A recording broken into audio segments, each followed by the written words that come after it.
João capítulo 13, eu vou ler uma palavra bíblica aqui, fazer uma breve reflexão para nós participarmos da ceia. Coloca só para mim aí o nosso tema da ceia.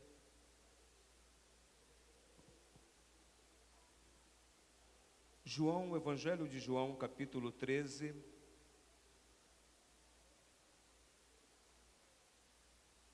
João capítulo 13, ali está o tema da nossa ceia, né? Culto da colheita e ceia do Senhor, os dois momentos que nós estamos realizando hoje nesta noite, tendo como tema do culto, não é? Até que Ele venha. Culto da colheita e ceia do Senhor, o tema da noite, até que Ele venha.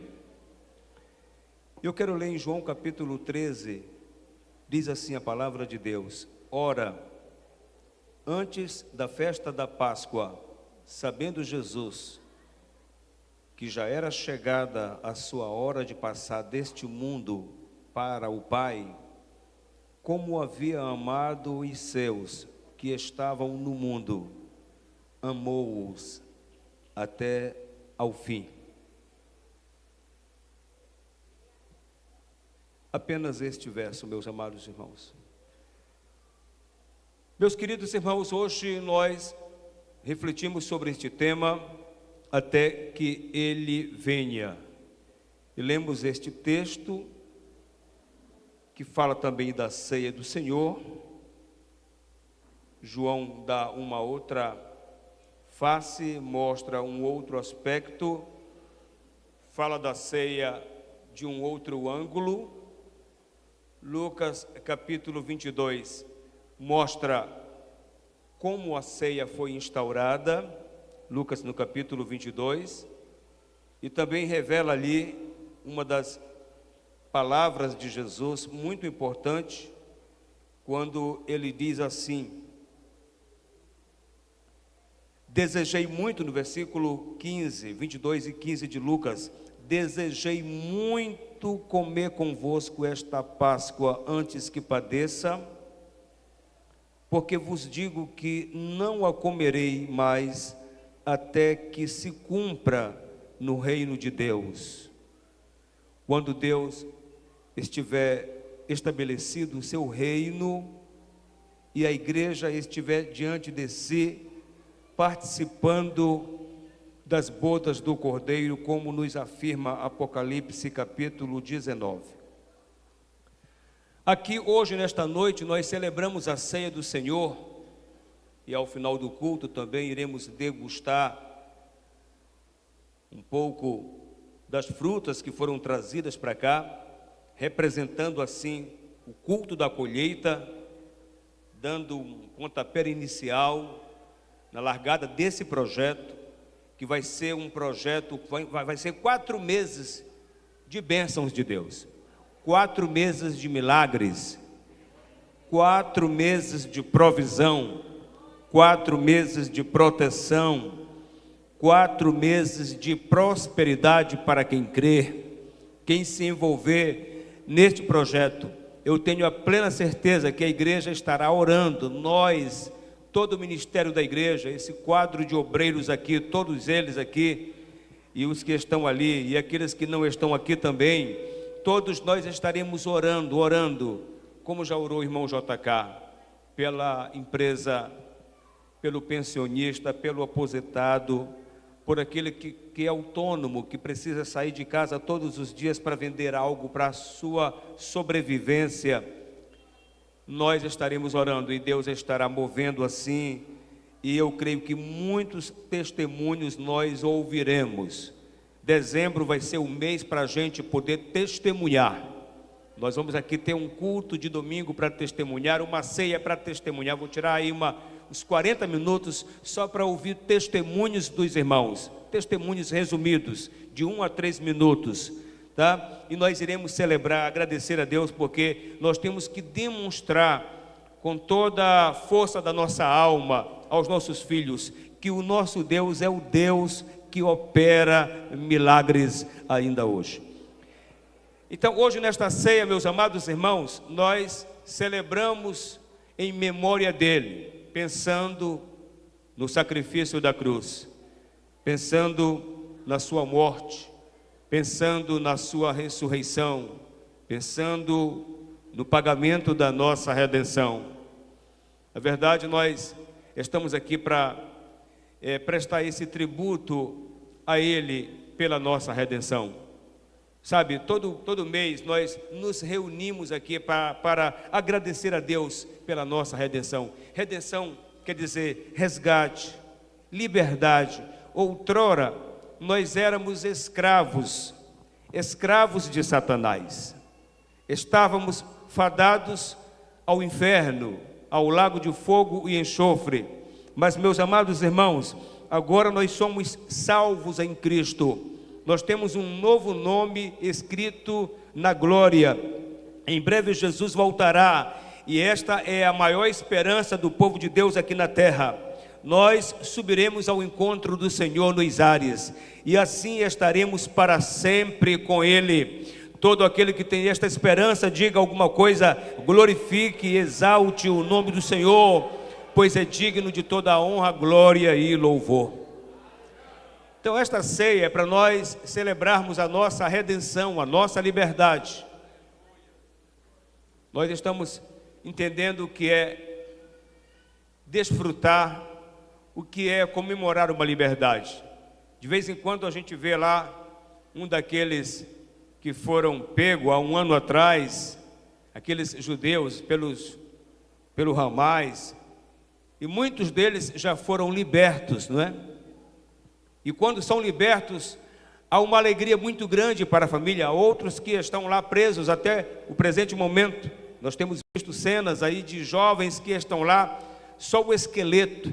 Recentemente agora apareceu um cavando a sua própria sepultura, sendo mandado, ordenado pelos terroristas do Hamas, que o Brasil, infelizmente, na pessoa dos nossos governantes, insiste em dizer que eles não são terroristas. Meus amados irmãos, é uma pena, infelizmente estamos vivendo esse momento, mas as famílias que têm um filho, uma filha, um parente liberto daquela opressão, comemora com alegria. Outrora nós estávamos escravizados, vendidos a Satanás, mas hoje nós celebramos neste culto o preço da nossa redenção, a nossa libertação. Nós poderíamos até cantar como canta Matos Nascimento, não é? Hoje sou livre, livre. Quem sabe este hino? Quem sabe pelo menos esse refrão, esse pedaço, essa frase?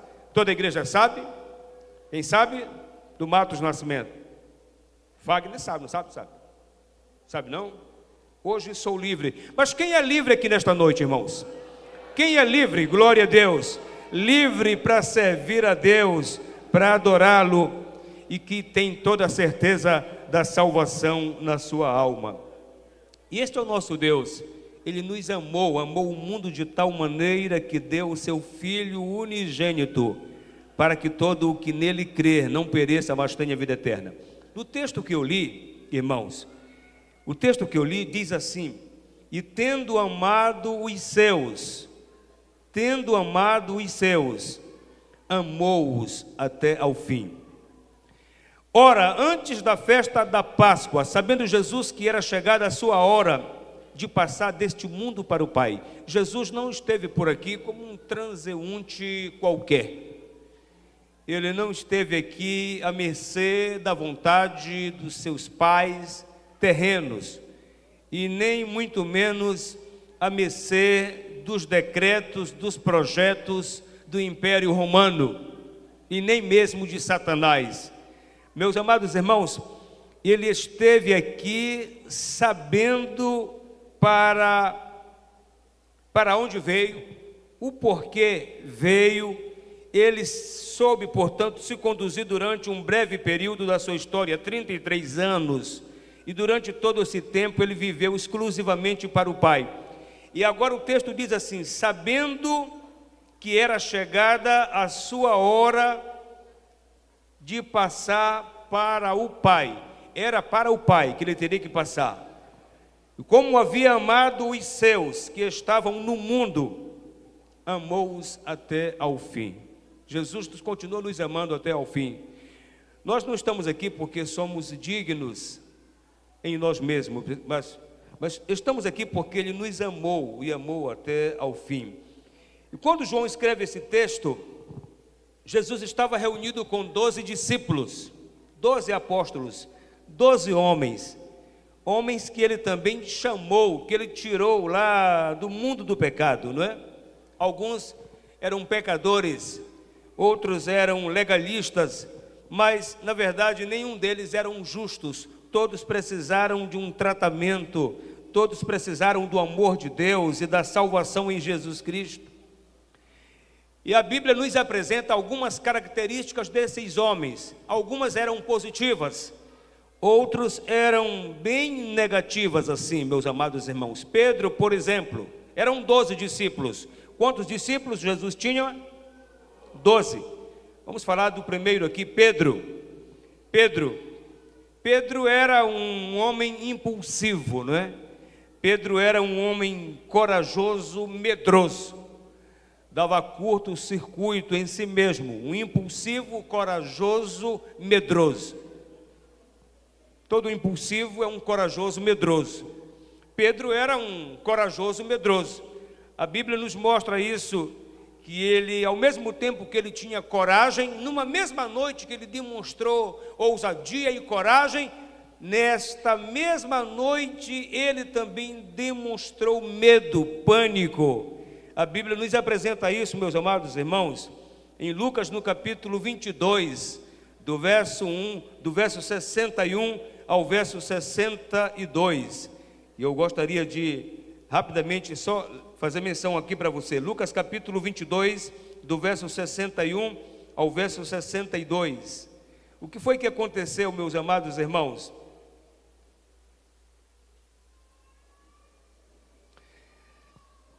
Lucas capítulo 22, do verso 61 ao verso 62. E virando-se o Senhor olhou para Pedro, e Pedro lembrou-se da palavra do Senhor, como lhe tinha dito: antes que o galo cante, hoje me negarás 3 vezes. E nós sabemos que naquela mesma noite, meus amados irmãos, Lucas não registra claramente, mas João, no capítulo 18, registra isto. João, no capítulo 18, no verso de número 10, ele vai mostrar que Pedro, com essa personalidade impulsiva, agora com coragem, em João capítulo 18, versículo de número 10, ele chega a cortar a orelha direita do soldado chamado Malco. Ele era aquele homem que dizia para Jesus: olha, eu estou pronto para morrer por você, ninguém pode tocar em você. Para tocar em você, Jesus, ele vai ter que tocar primeiramente em mim. Esta era a palavra de Pedro. Ele era impulsivo, demonstrava ser um homem corajoso, mas ao mesmo tempo era um homem medroso. Vejam que em João no capítulo 18, no versículo de número 10, diz assim: então Simão Pedro, que tinha espada, desembainhou e feriu um servo do sumo sacerdote, cortando-lhe a orelha direita, e o nome do servo era Malco. Mas nesta mesma noite, pela madrugada, aí Lucas vai revelar isso lá no capítulo 22, eu já li. Jesus estava preso, lá no pátio, e uma das criadas descobriu que aquele homem que estava ali olhando de longe era Pedro. E ela chega para ele e confronta ele, perguntando se ele não era um dos discípulos que também estavam com Jesus. E aí, irmãos, nós observamos que esta coragem de Pedro, ela vai embora, e ele diz, meus amados irmãos, que ele não era não. Vejam o que diz no verso 58. E um pouco depois, vendo o outro, disse: tu és também um deles. Mas Pedro lhe disse: homem, não sou. Então, o impulsivo, corajoso, medroso, irmãos, chamava-se Pedro. E a Bíblia diz que Jesus, tendo amado os seus discípulos, amou-os até ao fim. Pedro pode ser um retrato de todos nós, não é? Que muitas vezes dizemos que temos a coragem, mas em outros momentos também experimentamos medo. A Bíblia fala também daquele momento importante quando Jesus vinha caminhando sobre as águas, e ele desejou também caminhar sobre as águas, e quando ele caminhou, logo depois ele teve medo e começou a afundar, e ele então clamou por Jesus, e Jesus lhe estendeu a mão. Então ele era esse discípulo assim, que tinha pontos positivos, mas também tinha pontos negativos. Todos nós, meus amados irmãos. Mas Deus tem o poder de transformar pessoas assim e fazê-los em líderes firmes, ousados, ganhadores de almas e cheios do poder do Espírito Santo, como ele fizera com Pedro. Tiago, segundo discípulo de Jesus, a Bíblia fala, Tiago era ambicioso no início da sua carreira com Jesus, da sua trajetória com Jesus. Lá em Marcos, no capítulo 10, do verso 35 ao verso 37, a Bíblia vai falar, meus amados irmãos, que ele desejou ocupar um lugar de posição, de destaque ao lado de Jesus. Ele trabalhava com Jesus, mas na verdade ele tinha um desejo de ter uma posição, de ter um lugar de honra junto a Jesus. Está lá em Marcos capítulo 10, versículo 35 a 37, diz assim a palavra de Deus, 35 e 37, não é? E aproximaram-se dele Tiago e João, filhos de Zebedeu, dizendo, mestre, queremos que nos faça o que pedimos. E Jesus lhes disse, que queres que vos faça? E disseram, concede-nos que na tua glória nos assentemos, um à tua direita e o outro à tua esquerda. Pontos negativos aqui, meus amados irmãos: ambição por posição, por honra, por liderança. Pediram para sentar ao lado de Jesus na glória, na glória, na glória. Revelaram, portanto, esse desejo, mas eles são repreendidos por Jesus. Mas mesmo assim, meus amados irmãos, Deus pôde transformar a vida desses homens. E falando um pouquinho mais sobre a vida, por exemplo, agora de João, que era companheiro de Tiago, a Bíblia nos demonstra que ele era um discípulo, um apóstolo no início do ministério, exaltado, também explosivo, também vingativo.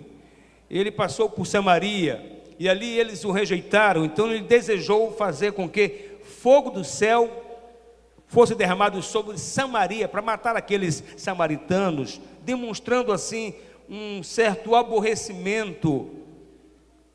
Mas, meus amados irmãos, mesmo assim, Deus teve misericórdia e fez com que aquele homem se tornasse um homem zeloso e um apóstolo, ou o apóstolo do amor.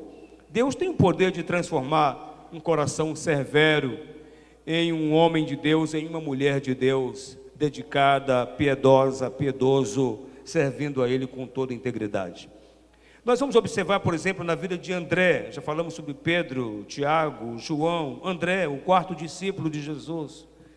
André era aquele discípulo, meus amados irmãos, que duvidava do milagre de Deus, duvidava da provisão de Deus. Talvez aqui entre nós alguém esteja até duvidando do milagre de Deus, da provisão de Deus. Talvez alguém ouse pensar, vou esperar passar esses 4 meses, vou esperar chegar novembro e o pastor vai ser decepcionado. Não sou eu, nem a igreja do Senhor. Decepcionado será aquele que não crê, porque a vitória já foi liberada para nós do trono de Deus. Mas talvez, irmãos, alguns de nós tenhamos essa característica, a característica de André, porque André, ele duvidou da provisão espiritual, ele demonstrou ser um homem duvidoso, não é? Isso está lá em João, no capítulo de número 6, João, no capítulo de número 6, verso 8 e 9, diz a palavra de Deus, naquele milagre, naquela multiplicação, e os discípulos estavam ali, uma multidão muito grande, e aí de repente informaram a ele que havia um menino ali.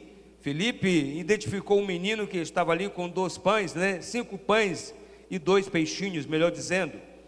Mas aí o que foi que André disse, meus amados irmãos? João capítulo 6, versículo 8 e 9, diz assim que quando ele ouviu isto, ele portanto falou dizendo o seguinte, não é?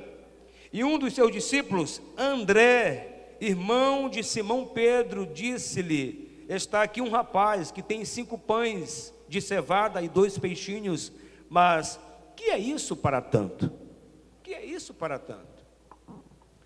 É a mesma coisa, nós estamos diante de um desafio muito grande, e você possa pensar, pastor, se não tiver uma ajuda de fora, graças a Deus, se vier, será bem-vinda, para nós concluirmos outras etapas, mas a bênção de Deus está aqui, a provisão de Deus está para com esta igreja que está aqui entre nós. Então não podemos duvidar, meus amados irmãos, em nome de Jesus. Um outro discípulo, que é o 5º discípulo, já falamos de 4 discípulos, Pedro, Tiago, João, André, o 4º, Filipe. A Bíblia fala que Filipe, ele era aquele discípulo racional, matemático, não é?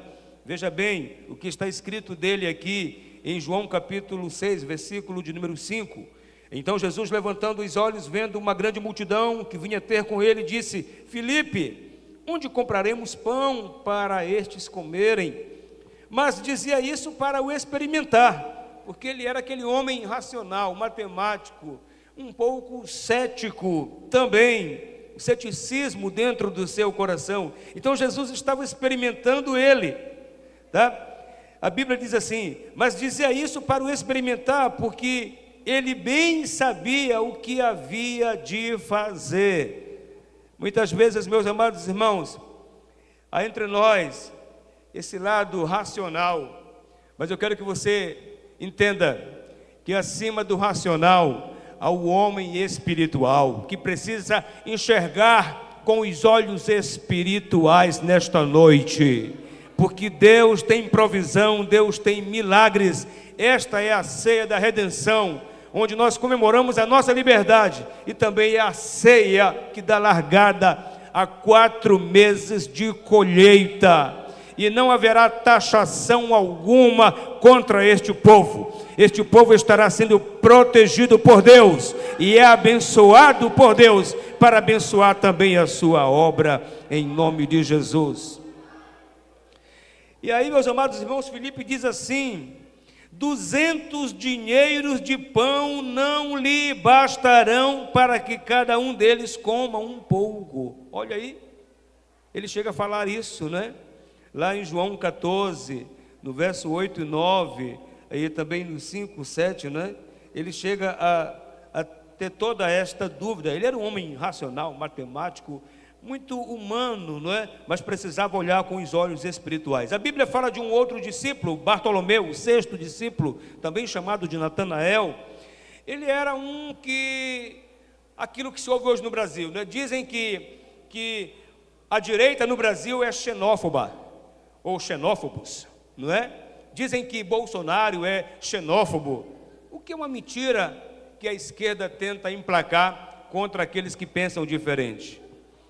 Também, meus amados irmãos, Bartolomeu parece ter tido algum preconceito, parecia ter alguma característica de uma pessoa xenófoba, uma pessoa que exaltava muito bem apenas o seu povo.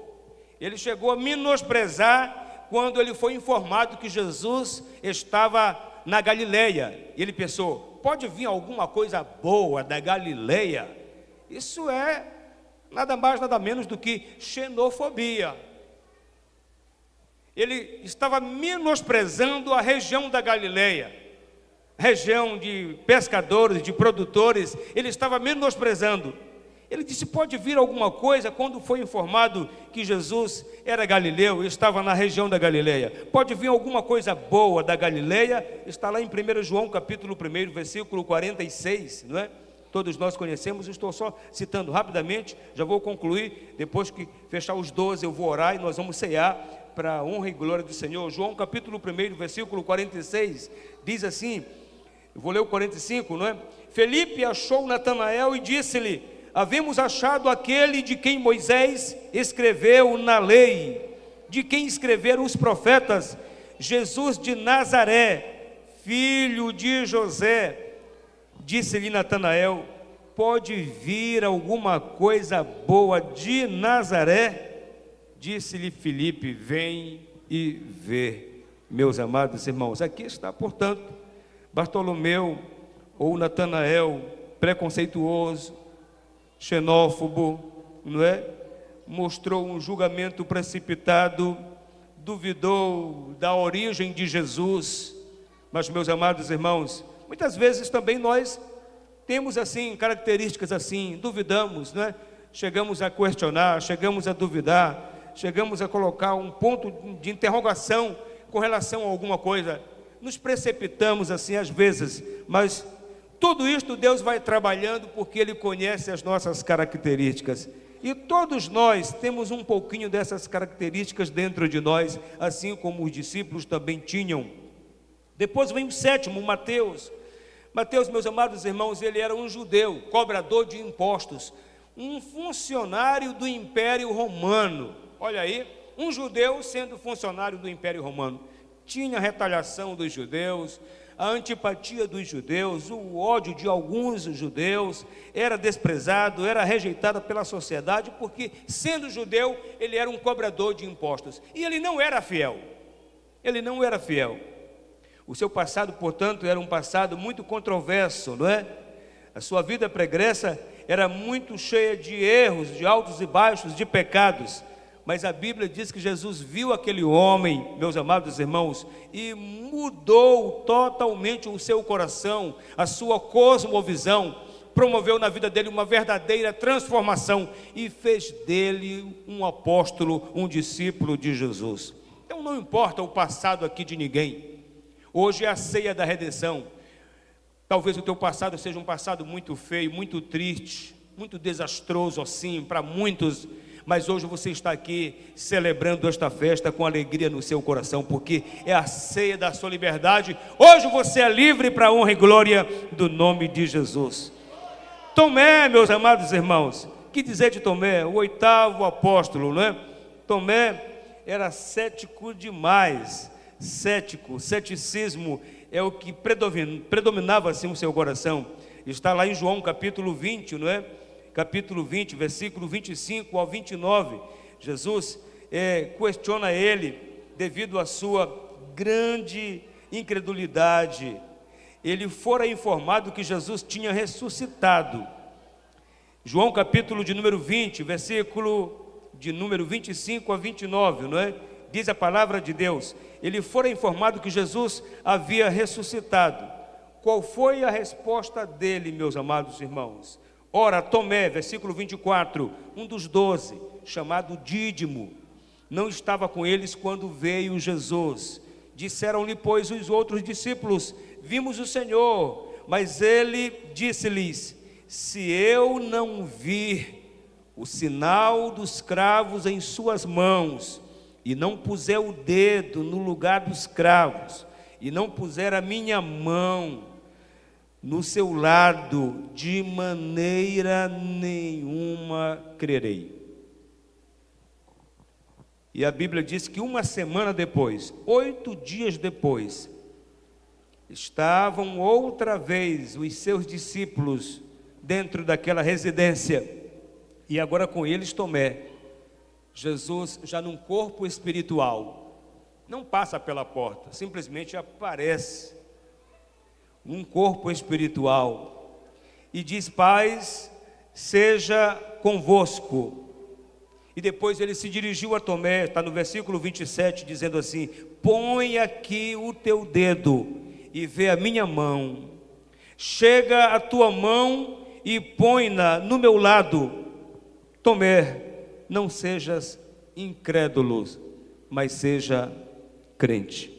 Quem sabe se nesta noite aqui não há algum irmão com um grau de ceticismo, de incredulidade, diante daquilo que Deus vai fazer nesta cidade, nesta igreja e na vida destas famílias aqui.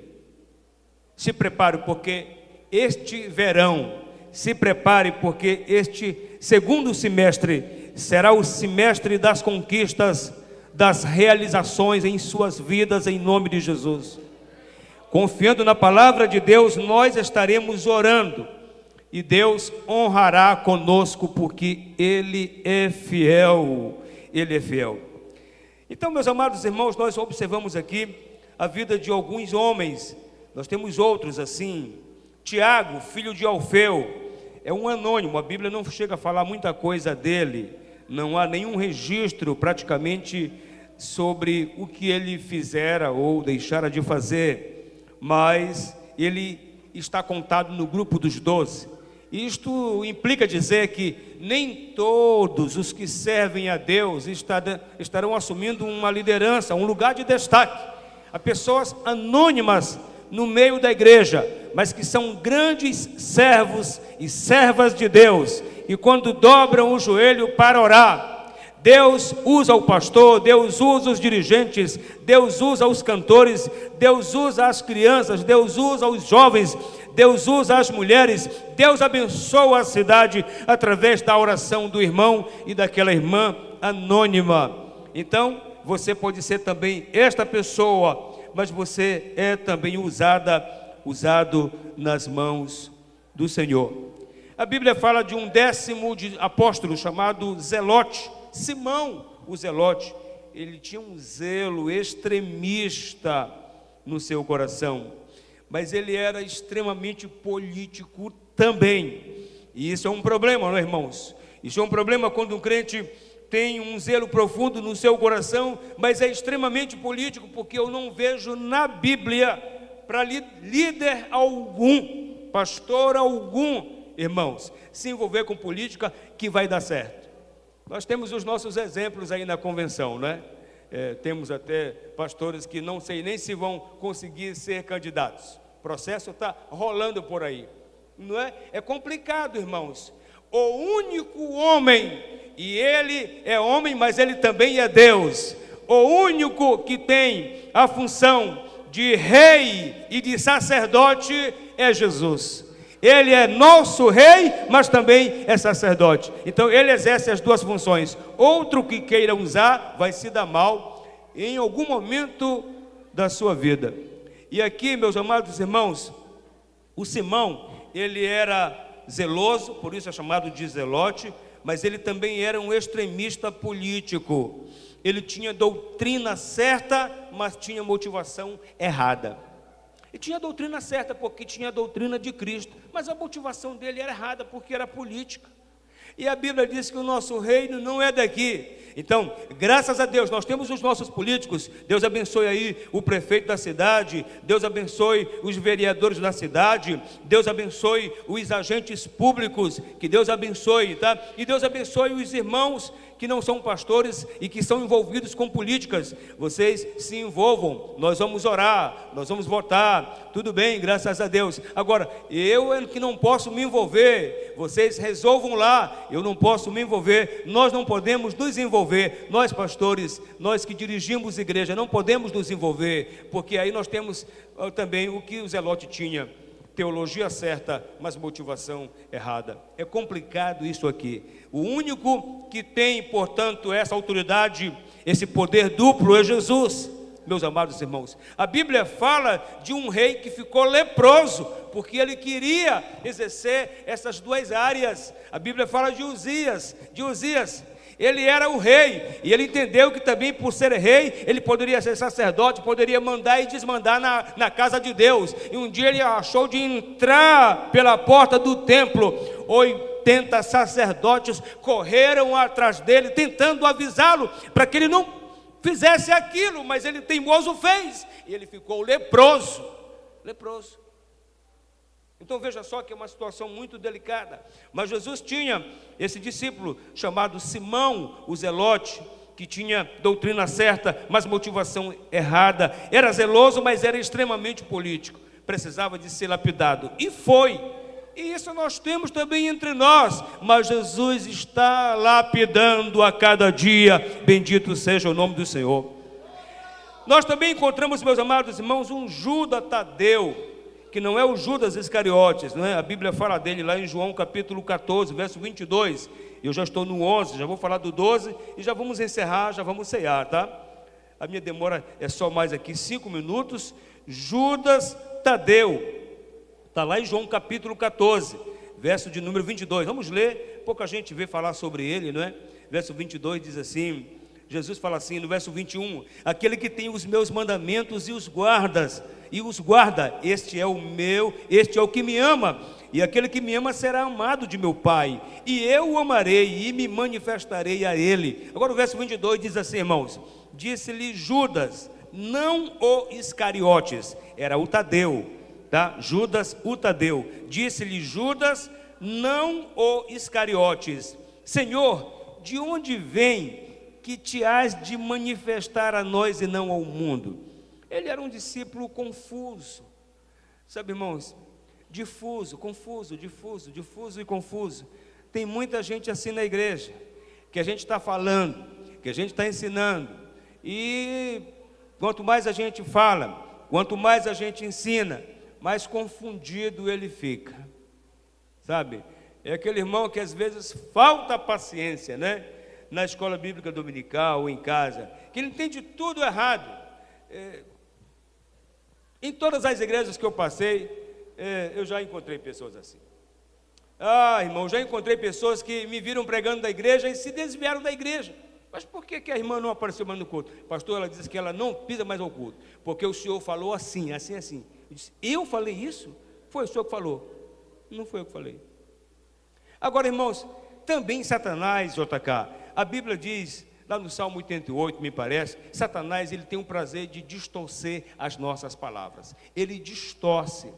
Às vezes, o que nós falamos, ele vai e distorce, e aquele irmão que é confuso e difuso, ele vai entender errado. Aí Satanás tenta fazer dele um agente, um elemento para poder propagar difusão, confusão, e não foi aquilo que foi dito, não foi falado, não foi afirmado.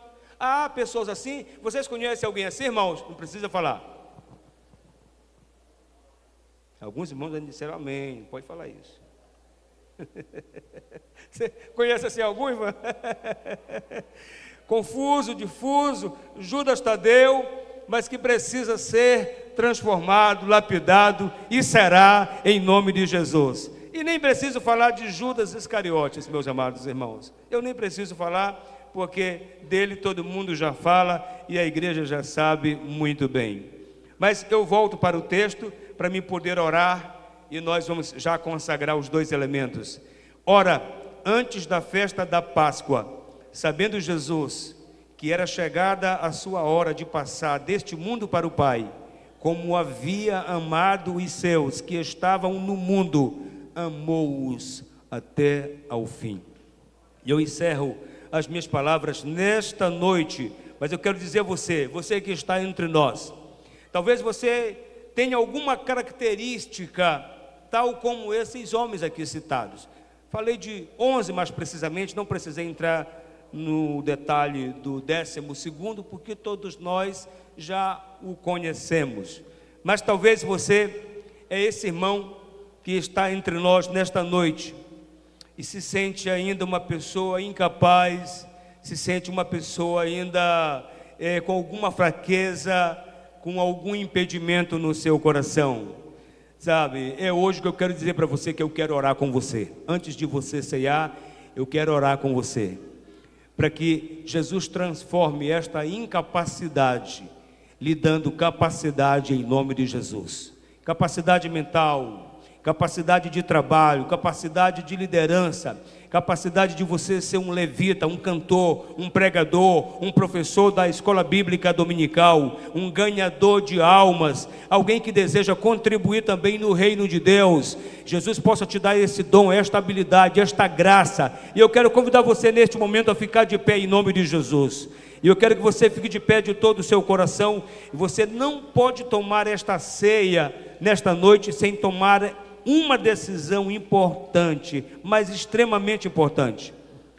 porque você é importante. Você é importante. Você é corpo. Aliás, você é corpo não. Você é membro do corpo. Você é membro do corpo. Eu quero só que você pense nisso. Eu já vou orar com você. Você pode até começar a falar com Deus. Em 1 minuto eu dirijo a oração. Mas eu quero neste momento que você reflita sobre isso. Em nome de Jesus. Reflita agora. As crianças, por bondade, me ajudem. As crianças me ajudem. O silêncio aqui, deixa eu falar à igreja. Já vou orar. E aquela criança que conversar, olhem bem, diaconisas, não vai tomar a uva. Quem conversar não vai comer uva. Muito bem, irmãos. Você que está hoje aqui nesta noite, você se sente talvez uma pessoa com tropeços, com fraquezas. Você se identificou com alguma característica aqui.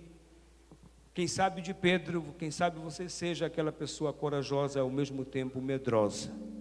Sabe, Deus já tem falado ao teu coração, e você, em algum momento, aqui, agora, ou quem sabe lá atrás, quem sabe há 1 ano, há 5 anos, há 10 anos, você fizera um voto, e você até hoje não cumpriu.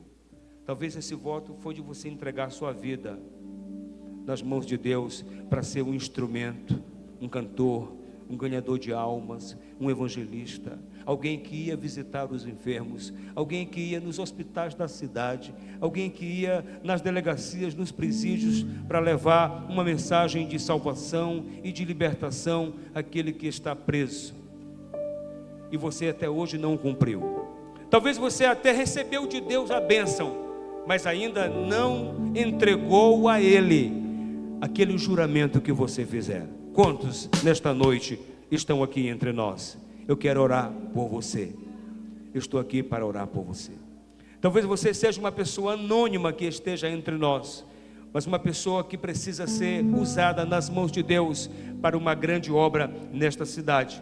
Eu quero que você, nesta noite, em nome de Jesus, não tome esta ceia sem fazer esta decisão. Não tome esta ceia sem receber esta oração, sem fazer uma reconciliação com você mesmo, uma reconciliação entre você e Deus, porque você é peça importante nesta engrenagem.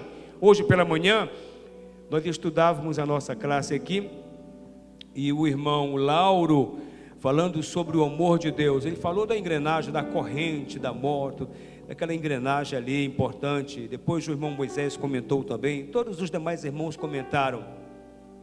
Eu fiquei pensando, todos nós somos essa engrenagem importante. Todos nós somos uma peça importante. Agora, irmãos, já pensou se você vai numa casa que vende peças? Você pensa, Senhor, eu quero comprar essas peças aí, coloque todas aqui. Aí o cara lá do balcão, lá da loja dele, pega todas as peças da prateleira e coloca para você.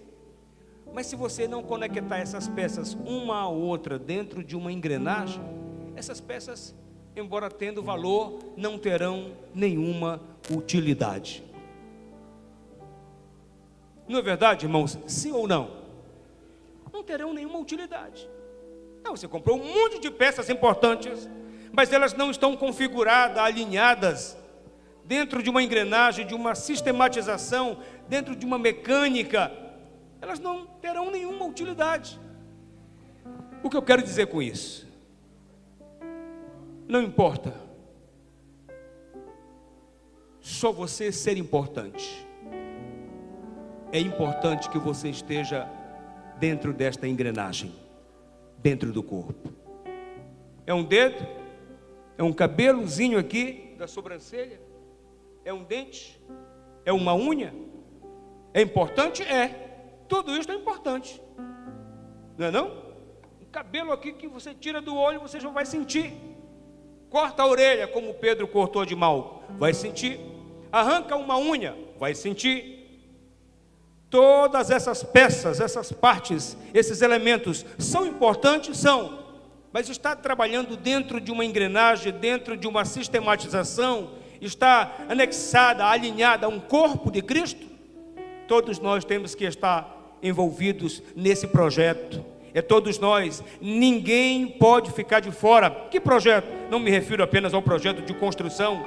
Eu estou me falando ao projeto de ser corpo de Cristo na terra, ser luz, ser sal, ser homem e mulher de Deus, fazer a obra de Jesus enquanto é tempo, porque Ele está voltando. Então eu quero orar neste momento com você, onde você possa estar entregando o seu coração. Senhor, eu estou entregando a Ti neste momento o meu coração. Estou entregando a Ti, Senhor, a minha vida, os meus talentos, a minha juventude, a minha saúde, as minhas amizades. Que as minhas amizades, meu Deus, sejam construtivas, sejam para falar da paz, do amor e do bem, jamais para falar mal de alguém. Seja para falar do bem, para transmitir evangelização, comunicação, paz, alegria, restauração, liberdade, redenção.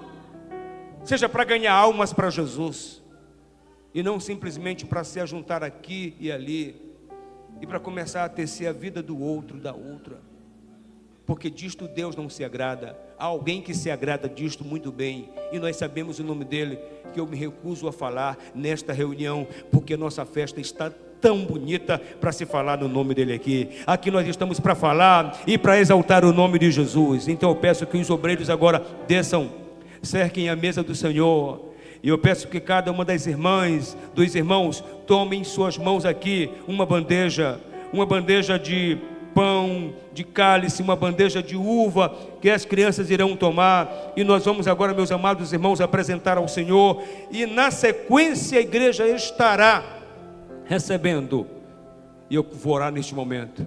Eu quero que você coloque agora a sua vida nas mãos do Senhor. Talvez você se sinta, meu amado irmão, um Pedro, um Tiago, um Bartolomeu, um Judas Tadeu.